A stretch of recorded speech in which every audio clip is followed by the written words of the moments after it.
Assalamualaikum warahmatullahi wabarakatuh. Ila hadratin Nabi Mustafa Rasulullah sallallahu alaihi wasallam summa ila arwah muslimin wal muslimat wal mu'minina wal mu'minat wa alihi kiram wa ashabihi li'azam syai'unillah nawmul fatihah. A'udzu billahi minasyaitonir rajim. Bismillahirrahmanirrahim. Alhamdulillahi rabbil alamin arrahmanir rahim maliki yaumiddin. إياك نعبد وإياك نستعين اهدنا الصراط المستقيم صراط الذين أنعمت عليهم غير المغضوب عليهم ولا الضالين آمين.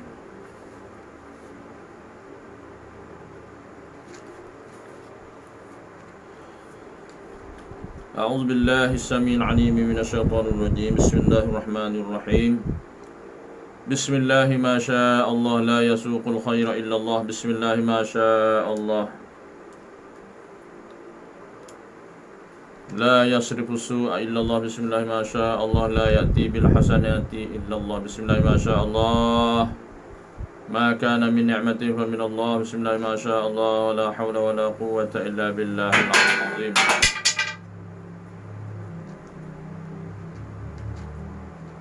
الحمد لله الحمد لله الذي هدانا لهذا وما كنا لنهتدي لولا أن هدانا الله.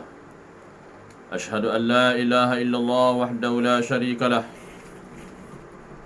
وأشهد أن سيدنا محمدا عبده ورسوله أرسل رسوله بالهدى ودين الحق ليظهره على الدين كله وكفى بالله شهيدا. سبحانك لا علم لنا إلا ما علمتنا إنك أنت العليم الحكيم. وقال رب اشرح لي صدري ويسر لي أمري واحلل عقدة من لساني يفقهوا قولي. ولا حول ولا قوة إلا بالله العلي العظيم.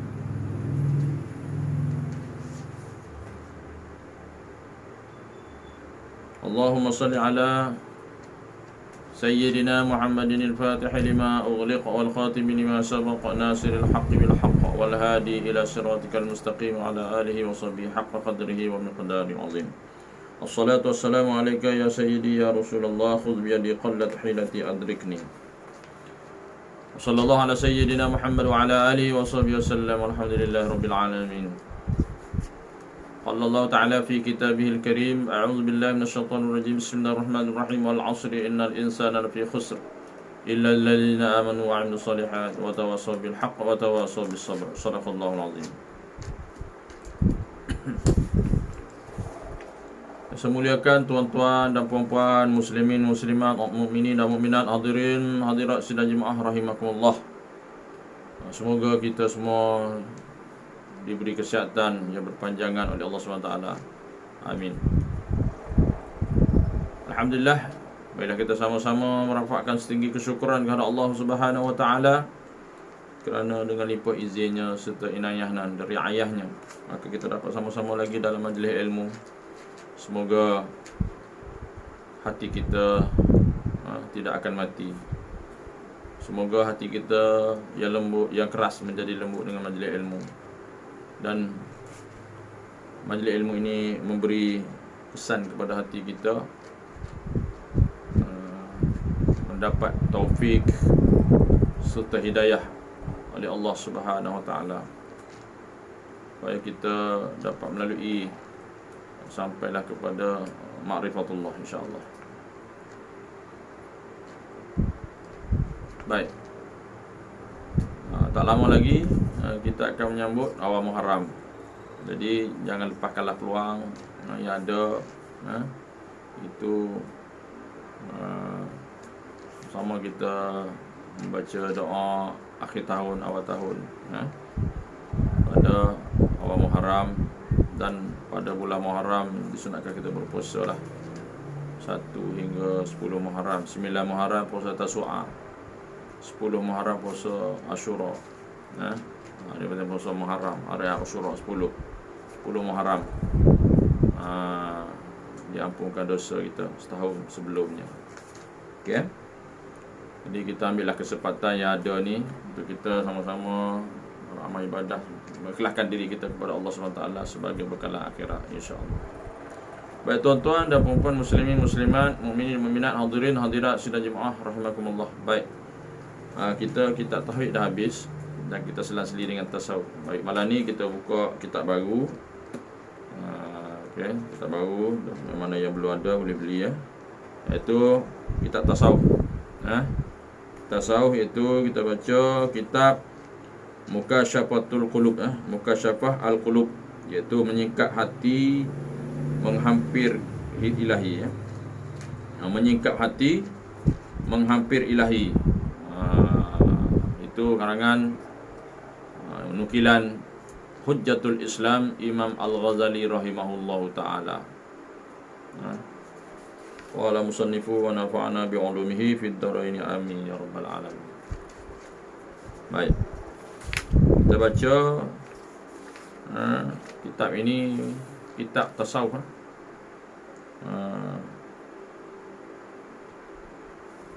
Baik. Prakata kitab. Bismillahirrahmanirrahim. Segala puji bagi Allah SWT yang mengindahkan susunan ciptaannya, menciptakan langit dan bumi, menurunkan hujan dari awan, menumbuhkan biji dan tumbuhan, mengatur rezeki dan makanan, serta memberi pahala atas perbuatan baik. Selawat dan salam ke atas junjungan kita Nabi Muhammad sallallahu alaihi wasallam, pemilik mukjizat yang nyata iaitu Al-Quran Karim. Buku ini merupakan ringkasan daripada buku atau kitab Mukasyafah Al-Qulub Al-Muqanib ila hadrah alam al-ghuyub fi ilm at-tasawuf yang dinisbahkan kepada Imam Al-Ghazali, Hujjatul Islam Imam Al-Ghazali rahimahullah ta'ala. Saya pengarang ini menamakan buku ini seperti jadual aslinya, iaitu Mukasyafah Al-Qulub. Saya berlindung kepada Allah SWT daripada syirik dan dosa. Saya telah meringkaskannya menjadi beberapa bab supaya mudah dipahami pembaca untuk memahami dan menghayati isi kandungannya. Ini pengarang lah. Okey. Baik.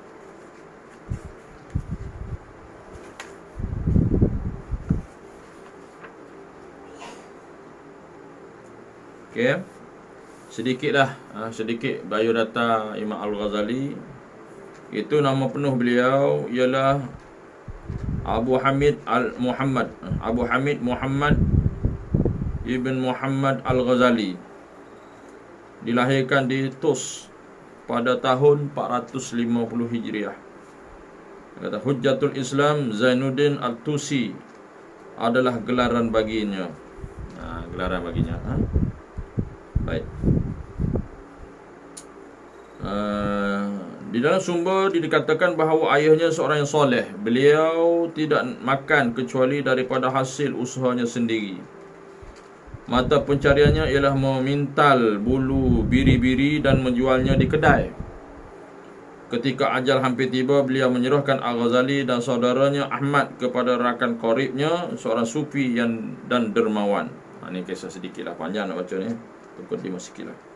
Beliau berkata kepada rakan qaribnya, saya menyesal kerana tidak pernah belajar menulis. Oleh kerana itu saya ingin sekali memberi apa yang telah saya tinggalkan itu pada kedua-dua anak saya. Jadi ajarilah mereka menulis. Untuk itu anda boleh menggunakan wang peninggalan saya untuk kegunaan mereka. Ini harapan seorang ayah terhadap dua orang anak. Salah satunya Imam Ghazali. Ini kisah dia panjang lah. Dari masa kecilnya belajar. Okay. Dari situlah Allah memberi jalan yang terbaik untuk imam kita, imam besar kita, Hujjatul Islam Imam Al-Ghazali. Tuan-tuan boleh baca sendirilah. Dia punya biografi dia. Panjang. Okey. Baik. Kita pergi kepada mukaddimah ataupun tajuk yang pertama lah.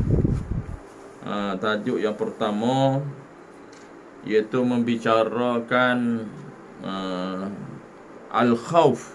Al-khauf iaitu takut. Takut sebenarnya takut kepada Allah Subhanahu wa taala. Okey. Dia panggil takut yang sebenar lah. Makhluk pun kita takut juga. Harimau, ular, apa semua binatang berbisa, perkara yang mudarat takut juga. Tapi tak sama lah takut dengan takut kepada Allah Subhanahu Wa Taala. Okay. Sebenar-benarnya takut ialah takut kepada Allah Subhanahu Wa Taala, yakni melaksanakan segala titah perintah Allah Subhanahu Taala dan meninggalkan larangan Allah Subhanahu Taala. Itu sebenarnya takut kepada Allah Subhanahu Taala. Mana takut kepada Allah Subhanahu Taala ni, bahasa mudahnya, orang yang takut kepada Allah Subhanahu Taala maka dia dekat dengan Allah, bukan jauh. Kalau takut kepada makhluk, kita lari jauh daripada dia, sebab dia memudaratkan kita. Allah ni kita takut, kita dekat dengan Allah. Lagi kita dekat dengan Allah, lagi Allah sayangkan kita. Berbeza ya. Okey. Dia panggil takut yang hakikatnya, takut syariatnya. Baik. Disebutkan di dalam hadis daripada Nabi Muhammad sallallahu alaihi wasallam bahawa baginda sallallahu alaihi wasallam bersabda. Maksudnya, Allah SWT menciptakan malaikat dengan memiliki sayap di timur dan di barat. Ni katakan hebatnya Allah SWT. Allah nak menunjukkan kehebatannya, dan Allah menjadikan ciptaannya yang hebat. Okay? Malaikat, salah satunya malaikat. Sayap noh di timur dan barat, memiliki timur dan barat. Kepalanya berada di bawah arash. Mana makhluk besar yang Allah ciptakan ialah arash. Dan kedua kakinya berada di bawah bumi ketujuh. Allahu Akbar. Kita satu lapis betul lepas atau betul. Tujuh lapis. Ia memiliki bulu sejumlah makhluk Allah Subhanahu Wa Taala. Ini bukti kekuatan keesaan Allah Subhanahu Wa Taala. Apabila seseorang lelaki atau perempuan daripada umat aku berselawat kepadaku, kata Nabi. Jadi kita ni banyak selawat kepada Nabi, orang lelaki orang perempuan selawat kepada Nabi, maka Allah memerintahkannya, tu orang selawat tadi, agar ia tenggelam di lautan cahaya di bawah arash. Tenggelam di lautan cahaya di bawah arash, mana yang mendapat seluruh hidayah dan taufik daripada Allah SWT. Ia tenggelam di dalamnya, mendapat rahmat dan kasih Allah SWT, syafaat Nabi sallallahu alaihi wasallam. Kemudian ia keluar dan membentangkan sayapnya. Setiap bulunya menitiskan air. Dari setiap titisan itu Allah menciptakan malaikat yang meminta keampunan untuknya hingga ke hari kiamat. Itulah hebat. Allah menciptakan malaikat yang meminta keampunan untuknya, bersalawat tadi, hinggalah ke hari kiamat. Hebatnya. Okay. Baik. Seorang bijak pandai, seorang yang bijak mengatakan kesihatan jasmani terletak pada sedikit makan. Jadi nak sihat tu badan kita ni sedikit makan. Kita ni banyak penyakit sebab banyak makan. Allahu Akbar. Sedikit makan. Kita ni makan banyak. Makan banyak. Tapi makan rohani, zikir, selawat kurang.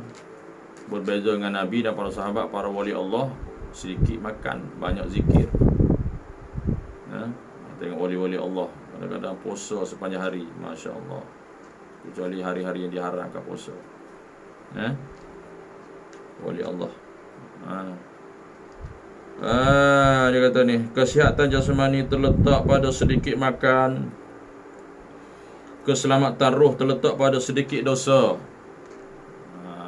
Mana selamat roh kita ni sedikit dosa. Nak sihat tu badan kita ni sedikit makan. Makan yang berkhasiat, makan sunnah. Jangan nak makan perkara-perkara yang memudaratkan kesihatan. Kan? Memanglah makanan rezeki ni daripada Allah SWT belaka, tapi kalau kita salah makan, mudarat juga. Keselamatan roh, selamatnya roh kita ni itu pada sedikit dosa. Maknanya tak buat dosa, kurang buat dosa. Tak ada dosa lagi bagus. Tak buat dosa, makanya keselamatan kepada roh. Dan keselamatan kepada agama terletak pada selawat.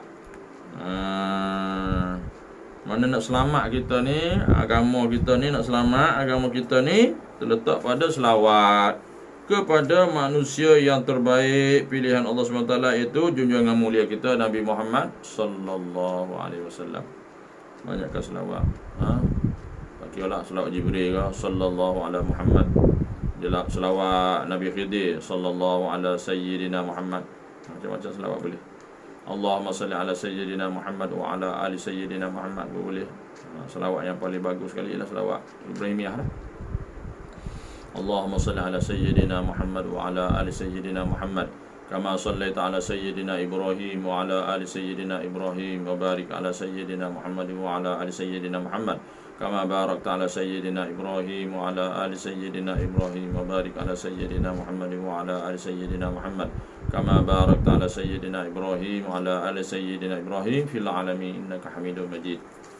Okey. Nak sebut Sayyidina apa boleh, tak sebut Sayyidina apa boleh. Tapi kita ni tanda kita memuliakan, mentakzimkan Nabi sallallahu alaihi wasallam, maka sebaiknya pada kita ahli sunnah wal jamaah sebutlah Sayyidina penghulu kami, ya. Allah SWT berfirman dalam Al-Quran, itu surah Al-Hashr ayat 18. A'udzubillahi minasyaitonir rajim. يا أيها الذين آمنوا اتقوا الله ولتنظر نفس ما قدمت لغد واتقوا الله إن الله خبير بما تعملون. Sadaqallahul azim. Maksudnya apa dia, tuan-tuan dan puan sekalian? Wahai orang-orang beriman, kata Allah, wahai orang-orang beriman, bertakwalah kepada Allah dengan mengerjakan suruhannya dan meninggalkan segala larangannya dan tegahannya. Itu tanda orang bertakwa. Dan hendaklah tiap-tiap diri melihat dan memerhatikan apa yang telah disediakan. Hati, perhati-hati. Tiap diri kita ni melihat, perhati, masing-masing perhati, muhasabah diri. Jangan duduk tengok orang, tengok kita. Apa yang ia telah sediakan daripada amal-amalnya untuk hari esok. Ini hari akhirat. Jadi kita kena hitung diri kita ni, berapa banyak amalan kita, amal akhirat. Muhasabah diri, kira. Jangan dok kira kebun, jangan dok kira benda, jangan dok kira bisnes saja. Kiralah bisnes kita dengan Allah, iaitu bisnes pada negeri akhirat. Apa amal-amal akhirat yang kita buat, jadi kita muhasabah diri, okey. Kita sentiasalah muhasabah diri. Kita rapat kita dengan Allah SWT, sentiasa mengingati Allah Subhanahu Wa Taala, mengingati Nabi sallallahu alaihi wasallam, mengasihi para ahli ulama, menghormati, memuliakan ibu bapa, ahli ulama, ya, ibu bapa kita, jiran-jiran kita, tuan-tuan guru kita, sahabat handai kita. Kita kena baiklah. Jangan kita rasa sombong, layan tak layan orang, okey. Tak ada apa kita, tuan-tuan, jawatan kita, pangkat kita, apa kedudukan kita, tidak ada nilai di sisi Allah SWT. Yang ada nilai di sisi Allah apa dia? Taqwa, ya. Sila-sila hari bulan sebabkan kita sombong. Nabi sebut siapa yang ada sombong, sifat takabur, sombong dengan kedudukan dia, sombong dengan makhluk, sombong dengan Allah, maka Allah tak akan benarkan dia masuk syurga. Walaupun sebesar debu, sebesar zarah, sifat sombongnya tu, maka tidak boleh masuk syurga. Na'udzubillahi min zalik. Takutnya kita dosa-dosa kita. Dan sekali lagi diingatkan, bertakwalah kepada Allah. Sesungguhnya Allah amat meliputi pengetahuannya akan segala yang kamu kerjakan, kecil ke besar ke, zahir ke batin ke, apa yang amalan kita lakukan, maka Allah tahu belaka. Hak baik Allah kira baik, hak jahat, hak buruk Allah kira buruk. baik dibalas syurga, berbuat jahat dibalas azab oleh Allah Subhanahu taala di akhirat nanti. Kerana pada hari kiamat para malaikat langit, bumi, malam dan siang bersaksi. Ni malaikat hari kiamat ni, malaikat langit, bumi, malam, siang bersaksi atas apa yang dikerjakan oleh anak Adam. Kita lah. Maknanya kita sekarang di CCTV kan oleh Allah SWT. Dirakam kita ni oleh malaikat Allah, catat. Akan dibentangkan di hari kiamat nanti, sama ada yang zahir atau yang batin. Allah nak sembunyi ke mana? Tetap akan dikira. Allahu Akbar. Walaupun orang tak tahu, Allah tahu. Adakah perbuatannya itu merupakan kebaikan atau kejahatan? Buat baik ke jahat? Kira. Ataupun ketaatan, taat pada Allah atau maksiat pada Allah. Bahkan anggota-anggota badannya pun bersaksi atasnya. Ni tangan, kaki, kepala kita semua ni akan menjadi saksi, akan bercakap di hadapan Allah SWT di akhirat nanti. Mulut kita yang hebat bercakap atas dunia, dia akan dikunci. Kunci. Yang berjawab dengan Allah SWT di akhirat nanti ialah anggota selain daripada mulut kita. Menjadi saksi. Kaki, tangan, telinga, mulut di atas dunia ni memang hebatlah, bercakap macam-macam berhujah macam-macam. Allah bagi hidup mulut di dunia ni, hak lain bisa tak cakap. Tapi di akhirat, mula dalam kubur sampai ke hari kiamat, maka mulut akan dikunci. Mulut nak berbohong tak boleh, akan dikunci. Tangan akan menjawab, kaki akan menjawab di hadapan Allah SWT nanti. Jadi saksi tu. Bumi juga menjadi saksi atas orang mukmin dan orang yang zuhud. Zuhud ni orang yang kata yang mengutamakan akhirat, orang yang tawadhu, tidak loba kepada dunia. Ia berkata, ia menunaikan solat, berpuasa, mengerjakan haji dan berjihad fi sabilillah. Di bumi jadi saksi tu. Orang mukmin dan orang yang zuhud itu pun sangat berbahagia. Lalu ia bersaksi atas orang kafir dan ahli maksiat. Ia berkata, ia mengerjakan perbuatan syirik, mengerjakan zina, berzina, minum arak dan memakan makanan yang haram. Mungkin untuk orang kafir.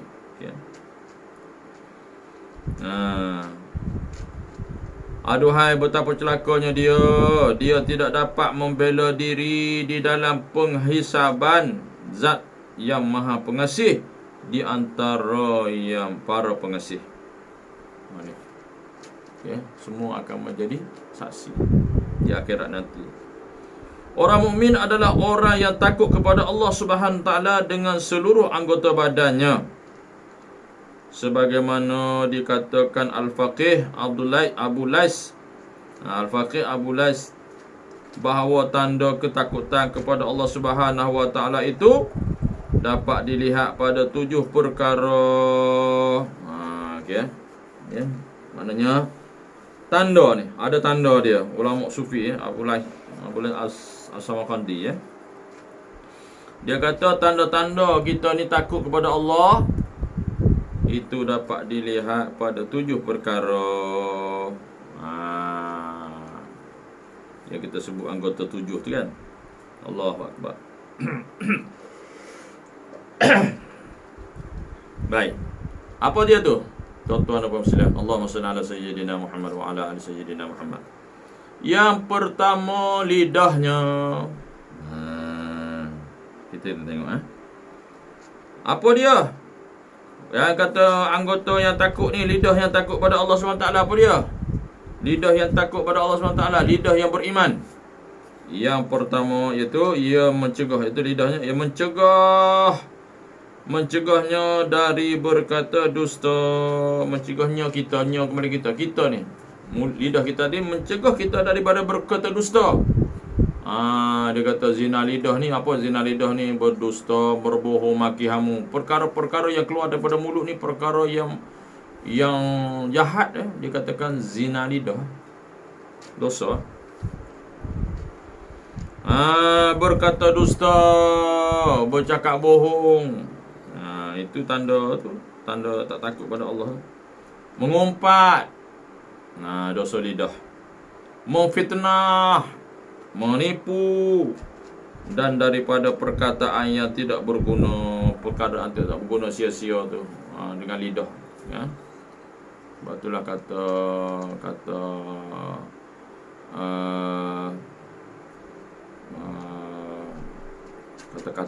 ahli hikmah, iaitu lidah ni, mulut kita ni harimau.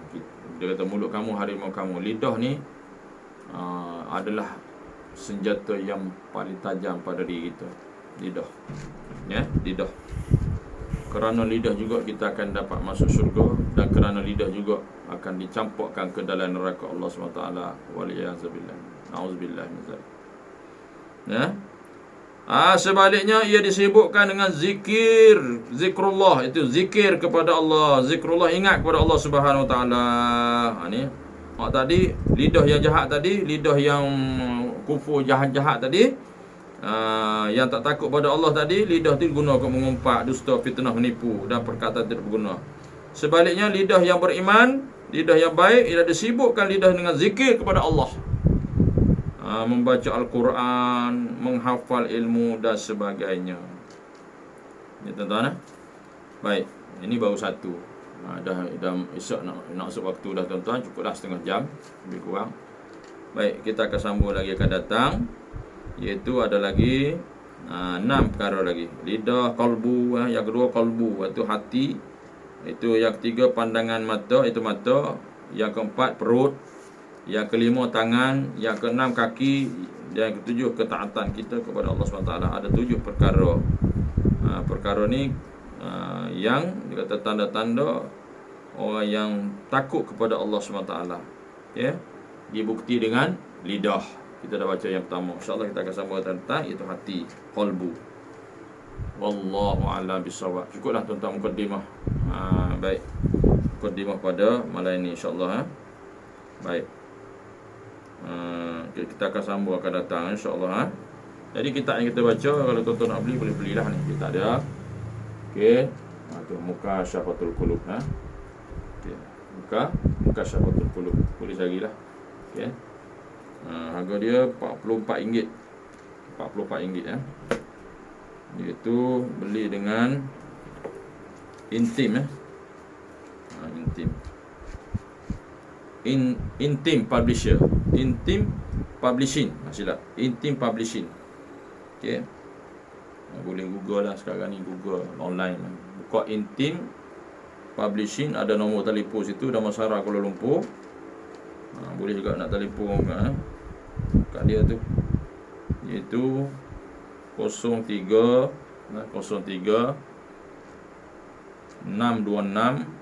10838. Saya ulang, 03 626 10838. Siapa yang berminat dengan kita ni boleh beli insya-Allah.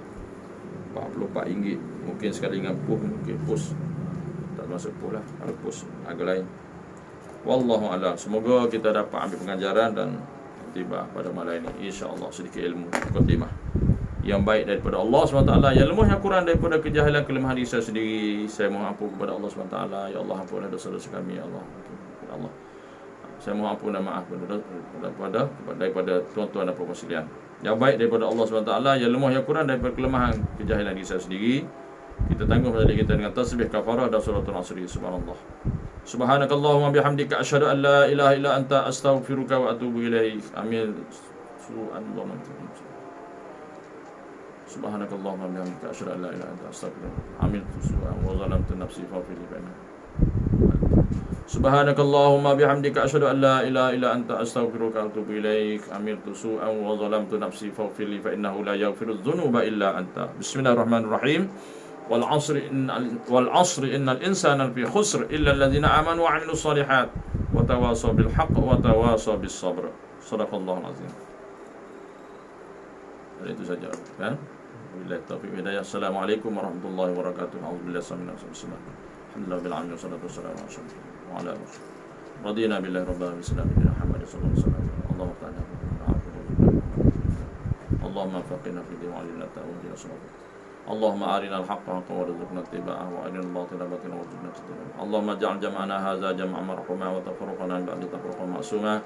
Wassallallahu ala sayyidina Muhammad wa ala alihi washabbihi wasallam. Alhamdulillahi rabbil alamin. Taqabbalallahu minna wa minkum taqabbal ya karim. Hadza billahi taufiq wal hidayah. Assalamualaikum warahmatullahi wabarakatuh.